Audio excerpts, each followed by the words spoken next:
this week's episode of Tech Talk. I'm your host, Michael Amargon, and it's just me this week. We're going to be talking about Facebook, actually, and some of the things that are actually happening on that front. And to start things off, well, a little bit of a backstory. Facebook actually had a developer conference this past week called F8, where they pretty much go over everything that happens or what they're planning on building come later on this year or whatnot, so developers know what to be ready for. The very first thing though that comes to mind when people hear about this new event that happened, well, not new event, but this year's own, is, how should I put this? This is, keep in mind now, this is coming freshly off of the heels of Facebook's data scandal with Cambridge Analytica, which has since closed doors down in the United States. They've officially shut down and everything. And sorry about that. That's people being rude, and I'm also being rude for not shutting this down. So, barring all of that, Zuckerberg and team has essentially come on to say, hey, we want to now use your information to, how should I put this? Create a dating website.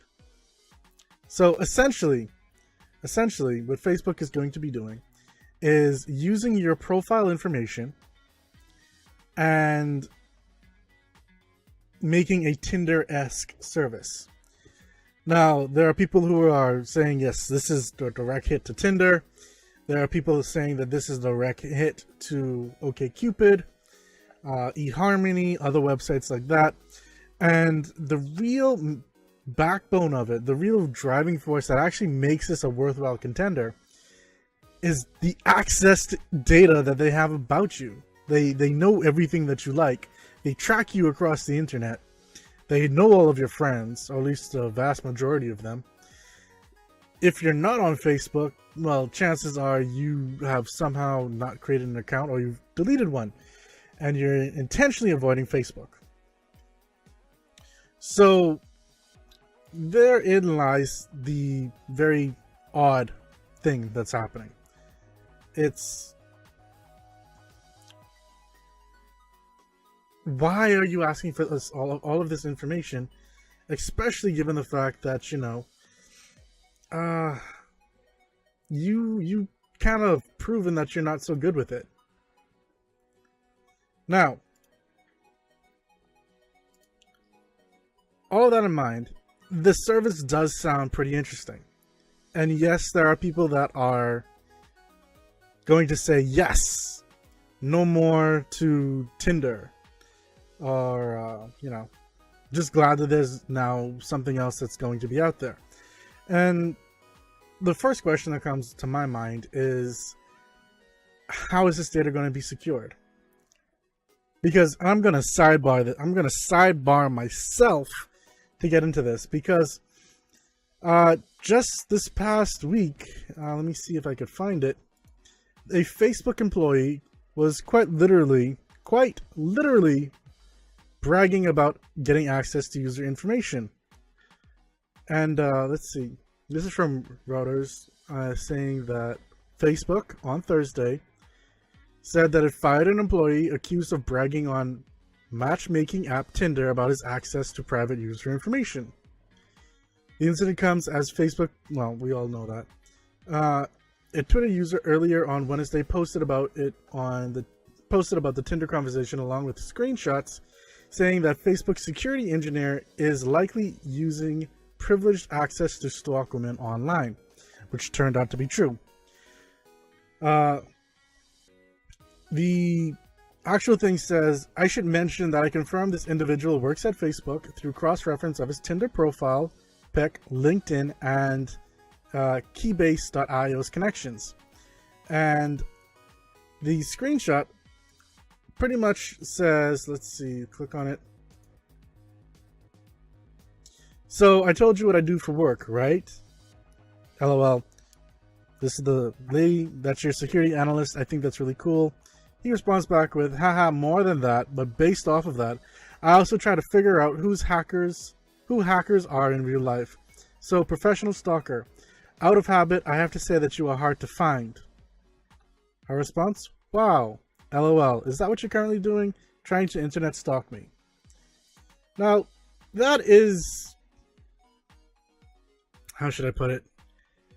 Typical with people. People will internet stalk you on dating websites if they feel so inclined. That's just how people are. People in real life will stalk you on the internet if they are interested on you. They will look up all of your pictures, all of your Facebook feeds, your tweets, pretty much anything they can find to get a better understanding of you before your first date. So that's not necessarily anything new, but it goes a step further, you know, with him saying that he's pretty much using this as a means to get information. So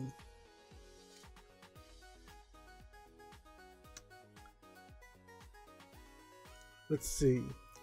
For starters, that's not really the best way to introduce yourself to someone.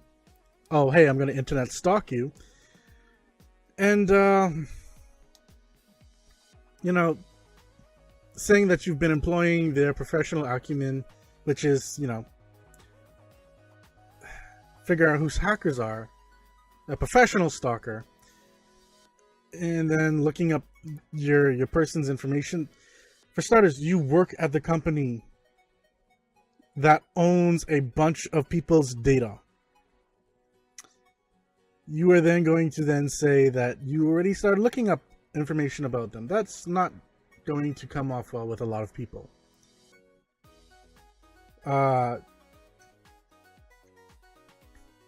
Especially coming off the heels that, you know, Facebook lost so much data to different people.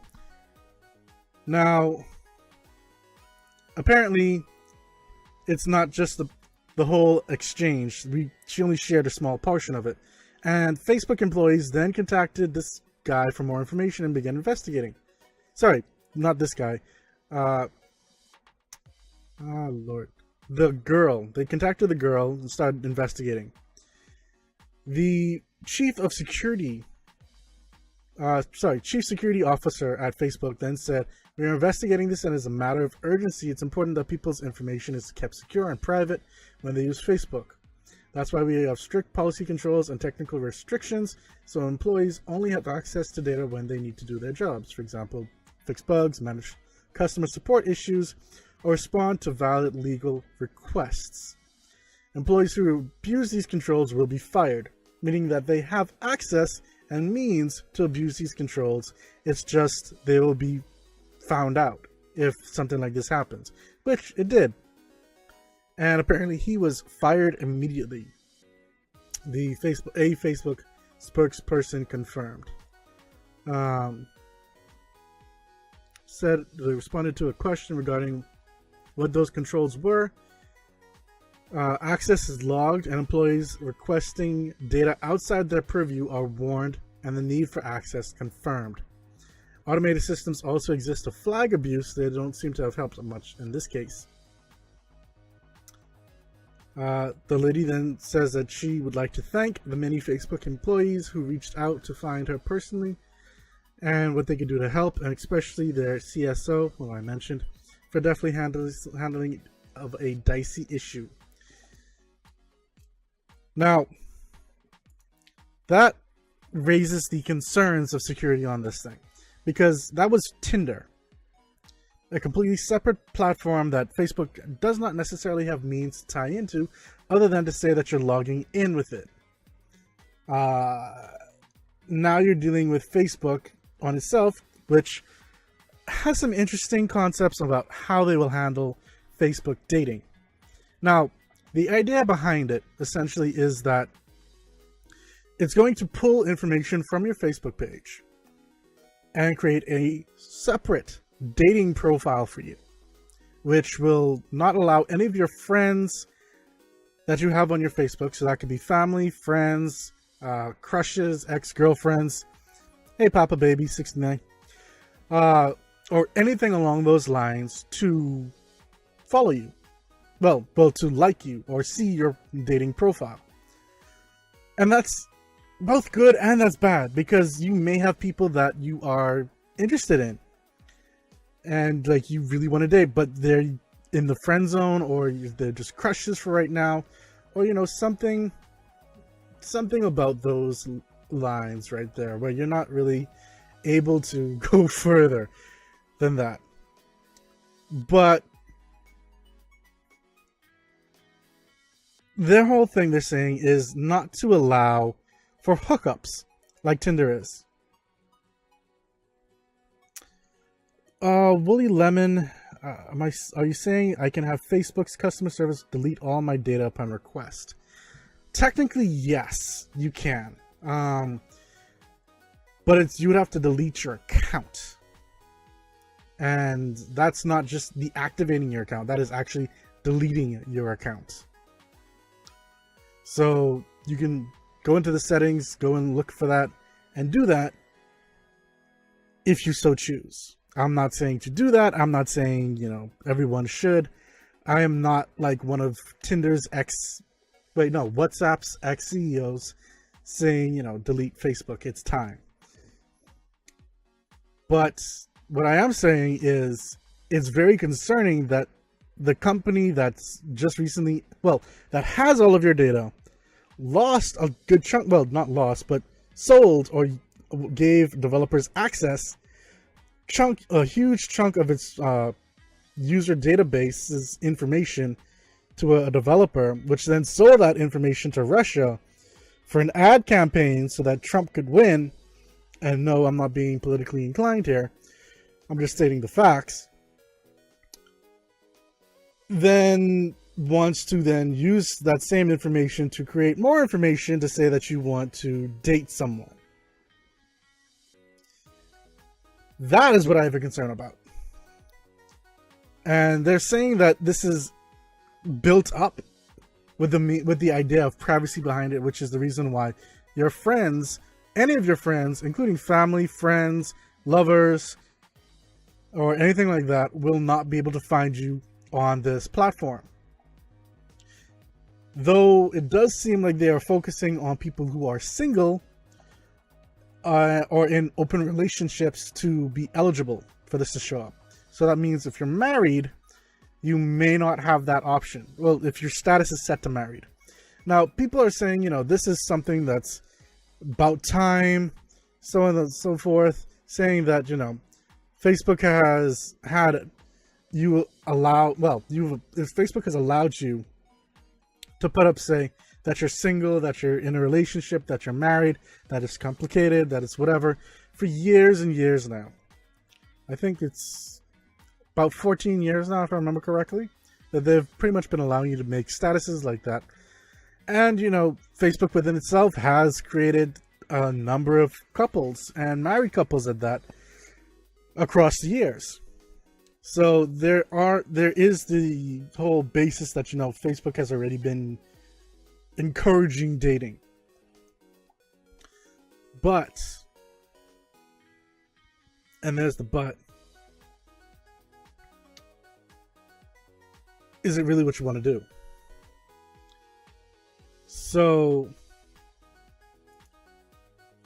people are already making comparisons, saying that it looks a lot like between Tinder, it looks a lot like some app called Hinge, which Facebook dating doesn't have a Tinder-like hot or not swiping feature for quickly sorting through potential matches. Instead, it works like Hinge, which users scroll through detailed profiles.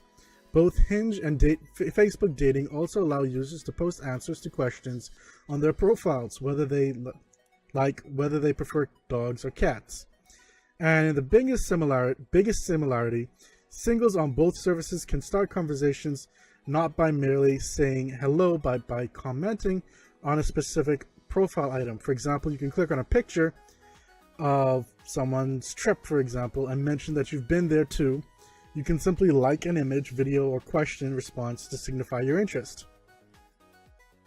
And apparently they share the same ethos, which pretty much says that they stress that dating focuses on finding meaningful relationships rather than hookups, which seems like, to me, and a number of others, that this is a little bit of a hit towards Tinder and those platforms. Because, well, while people use Tinder for dating, the original idea for it was hookups. Same thing for Grindr. Other dating profiles that you will find across the place, some of them actually have options just for hookups or casual relationships. And we all know what that means. And others actually are meant for actual dating. Now, this then raises the question, who are they really marketing towards? Because the younger folk have already, and we're going just by numbers here, have already started to move away from Facebook onto things like Snapchat, Instagram, so on and so forth. And they're not so much using Facebook anymore. So who are they really marketing towards? Well, they're marketing towards those persons that still use Facebook within those markets, but they've actually found, well, other people have also been speculating towards this, I should say, and they found that it's the older couples, well, the older people who are seemingly more interested in finding partners. So this will be single parents, people who haven't gotten married yet, but are well within their 40s, 50s, 60s, and use it. People who are widowed, so on and so forth. Okay, take care, Willie Lemon. Thanks for joining in. Now, I personally feel that we will have a lot of people maybe taking a look back at Facebook once this actually starts. And I'm meaning that in the younger crowd as well. Because the reason why we create these profiles is to find someone. Like, we're looking for a partner on Tinder. We're looking for a partner on OkCupid, on eHarmony, on Match.com. By the way, Match.com, OkCupid, and Tinder are all owned by the same company. Just throwing that out there. But Badoo, Matchmaker, Friend Finder, all these websites and ones like it, the purpose of it is finding people. Whether it's people you know or not, it doesn't matter. You're looking for the partner for the rest of your life or for the moment. And while Facebook doesn't seem to be focusing on the moment, they do seem to be focusing on finding that more long-term, short-term, but not shorter-term, to long-term partner. And there are some concerns already. I mean, aside from the whole data leaking and people getting access to your stuff and stalking you online, there are other concerns as well. Well, for starters, how much of your name will be shown? Tinder already shows your first name, while other profile-based sites go by nicknames or aliases. Even Reddit's own pretty much allows you to create a profile and use that instead of your actual profile. Or you can use your actual profile and give people access to learn a little bit more about you before they message you. It's an interesting system with Reddit. But this would essentially, from what it seems like, allow you to scroll through people's pages, see their names, view their profiles, ask them questions, see their answers. And I will show you this video really quickly, if I can.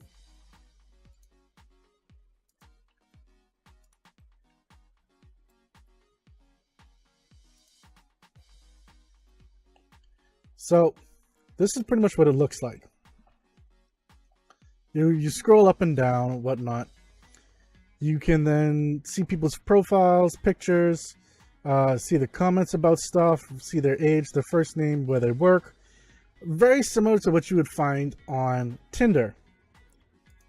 But will it work? That's the key thing right there. Now, The next thing about it is that, well, I'm going to move off of dating now. Let's actually talk about their VR system. Now, when Facebook launched their virtual reality system a few years ago, it both came off as very hokey pokey and not fully developed. Like, the most you could do was show how mad you were, smile, or wave your hands. And the presentation for it wasn't all that great either, because during the presentation they went and showed off Haiti and all of its right after the earthquake, and it kind of came off in a very, very bad PR move. And it's like, why'd you do that? Now they're trying to essentially make this so that you can use it to get more photorealistic avatars to mimic its the faces that you have. So here is an image of an example of it in effect.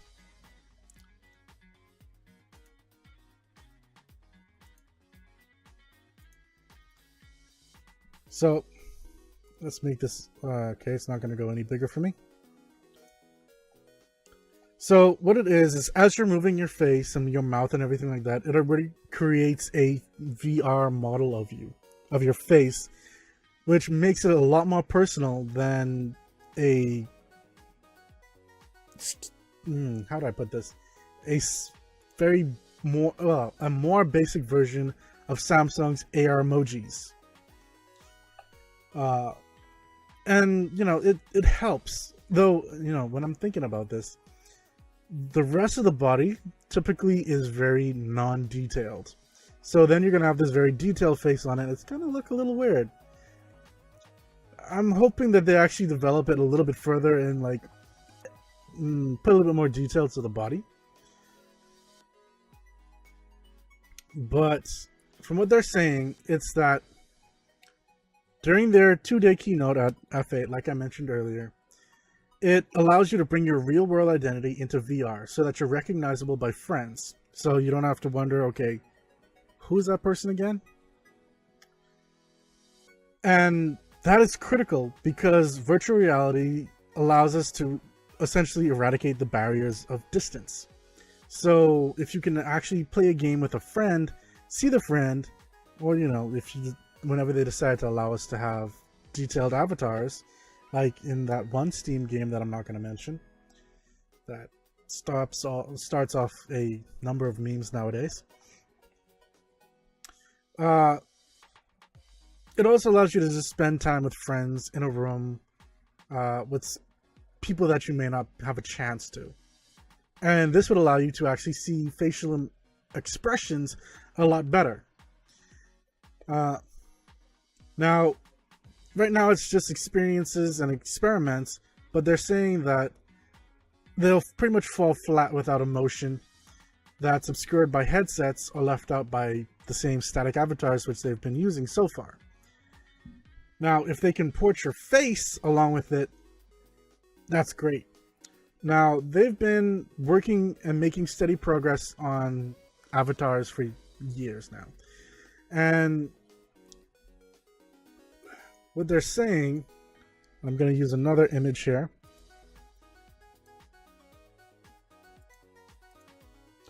is that pretty much this is how the progress of things have gone on.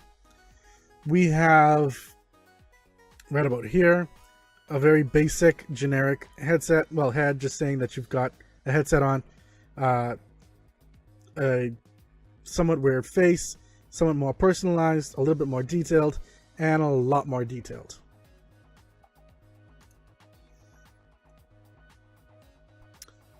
So overall, I still say they have a lot more work to do. The problem is that these are also still tied to Oculus. So things like HTC Vive or other VR headsets won't really be able to use the same kind of technology. And that's not really so good. Especially when you're trying to develop something that is built with the purpose of, well, connecting people. And that in itself should be a worthwhile endeavor. But they've kind of tied their hands with that because they are hand in hand working with a company like, with Oculus, I should say. Now, the next thing, and this is going to be my last topic for tonight, is that Facebook is doing something a little, both good and a little sketchy. They're running through Instagram images, billions of them, to train artificial intelligence algorithms, otherwise known as image recognition. Now, Google has already been doing stuff like this for years with their Google search, the image reverse search, Google Photos, and the like, especially with Google Assistant, the previously Google Lens. Samsung's doing something very similar now with Bixby.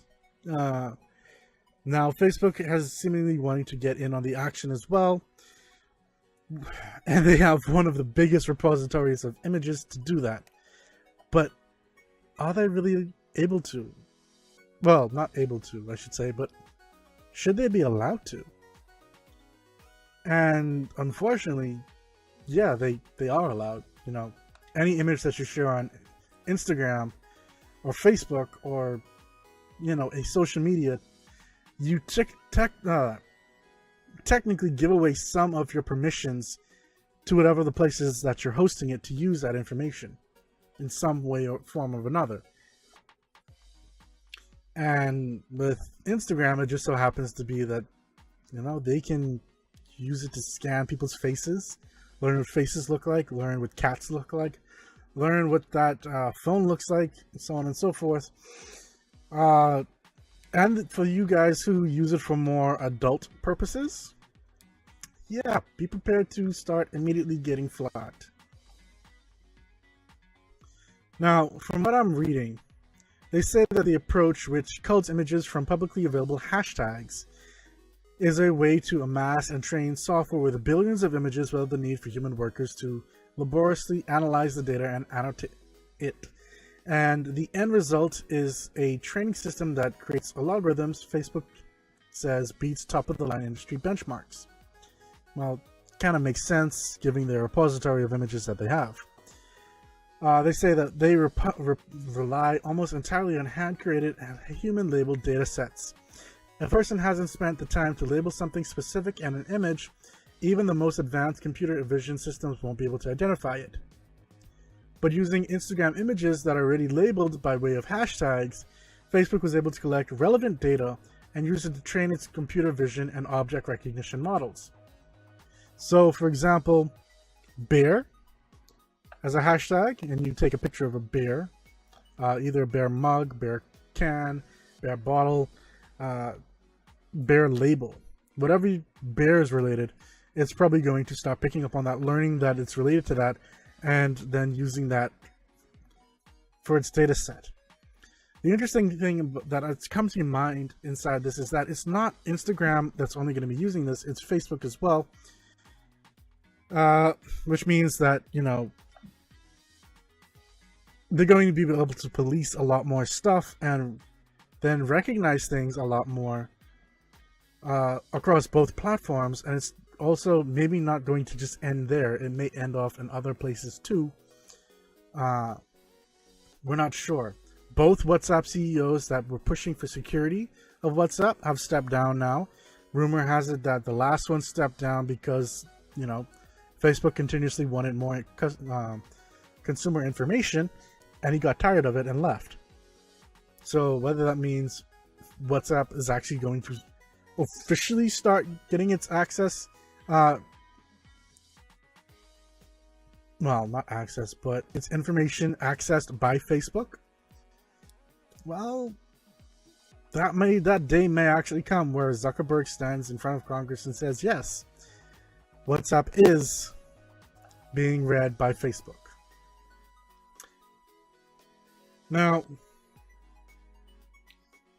a number of people are saying that while it's very practical, they're raising some concerns about privacy and competitive advantage, which, I have similar interests, concerns about that as well, obviously. They're saying because it owns and operates such a large platform like Instagram, WhatsApp, and Messenger. Hi, Microcar. Oh, how are you doing today? Facebook has access to an extremely valuable text and image data set, which they can then use for AI, which is artificial intelligence. And so long as that text and images are posted publicly, they can do it. But users may not necessarily be aware that things that they've shared may be mined and built into AI systems. And it's not just going to only hit ads as well. And that's another thing. You may be helping to curate the system which serves you more ads about things that you post.